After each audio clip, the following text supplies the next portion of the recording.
उज्जैन जनपद में 28 जुलाई 2022 को हुए जनपद अध्यक्ष चुनाव पर कोर्ट ने रोक लगा दी है। इस चुनाव में कांग्रेस समर्थित पिपलोदा द्वारकाधीश की विंध्या देवेंद्र सिंह पवार अध्यक्ष और दताना के नसीर पटेल उपाध्यक्ष चुने गए थे, जबकि भाजपा के पास 13 वोट थे। कोर्ट ने चुनाव को निरस्त करते हुए दोबारा चुनाव कराने के निर्देश दिए हैं। यह फैसला इंदौर हाईकोर्ट की डबल बेंच ने सुनाया। भाजपा ने चुनाव में गड़बड़ी का आरोप लगाया था। उनका कहना था कि चुनाव प्रक्रिया में प्रशासन ने उनके साथ अन्याय किया था। इस मामले में भाजपा ने कोर्ट में अपील की थी, जिस पर कोर्ट ने अपना फैसला सुनाया है। कांग्रेस विधायक महेश परमार ने कहा कि अगर उन्हें गलत ठहराया गया तो कलेक्टर और अन्य अधिकारियों पर भी कार्रवाई होनी चाहिए। उन्होंने कहा कि उन्होंने लोकतांत्रिक तरीके से चुनाव जीता था। भाजपा की महिला विरोधी सोच भी इस पूरे मामले में सामने आई है। वहीं अब इस मामले में कलेक्टर को दोबारा चुनाव प्रक्रिया करानी होगी। यह देखना दिलचस्प होगा कि दोबारा होने वाले चुनाव में कौन जीतेगा। हालांकि भाजपा के पास पूर्ण बहुमत पहले से ही था और आज भी है। ये मामला इस प्रकार का था कि जनपद पंचायत आपको सभी पता क्या होता है। तो जनपद पंचायत में 2 पद होते हैं, एक जनपद पंचायत अध्यक्ष होता है, एक जनपद पंचायत उपाध्यक्ष होता है।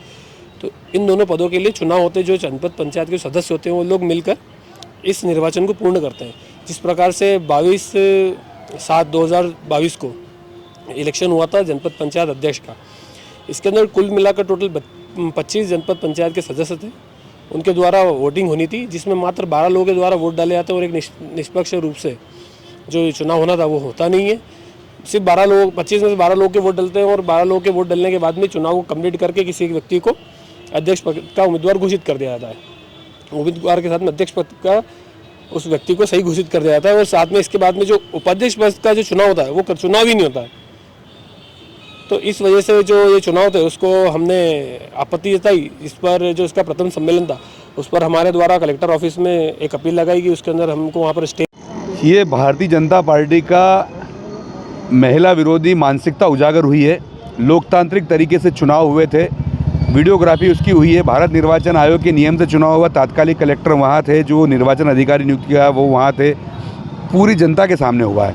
माननीय उच्च न्यायालय का निर्णय का हम सम्मान करते हैं, उस विषय में मुझे कोई टिप्पणी नहीं करना। लेकिन आदरणीय मुख्यमंत्री जी से मैं कहना चाहता हूँ, मुख्यमंत्री जी आप पूरे प्रदेश के मुख्यमंत्री जी, आपके ज़िले की एक छोटी सी जनपद अध्यक्षा थी, आपको बड़ा मन रखना था। उस समय तात्कालिक घटनाक्रम आप सब लोगों से छिपा नहीं है। जब proxy vote Bharatiya Janata party के कार्यकर्ता डालना चाहते थे उस समय आप तात्कालिक यहाँ के कैबिनेट मंत्री थे, आपने अपनी हर धर्मिता से उन लोगों को वोट नहीं डालने दिए। सदस्यों को उनको लगता था कि इनकी पार्टी का उम्मीदवार हारेगा, तो वो 30 आज तक माननीय मुख्यमंत्री जी के हृदय में थी। मुख्यमंत्री हैं, उनसे बड़ा कोई हो नहीं सकता।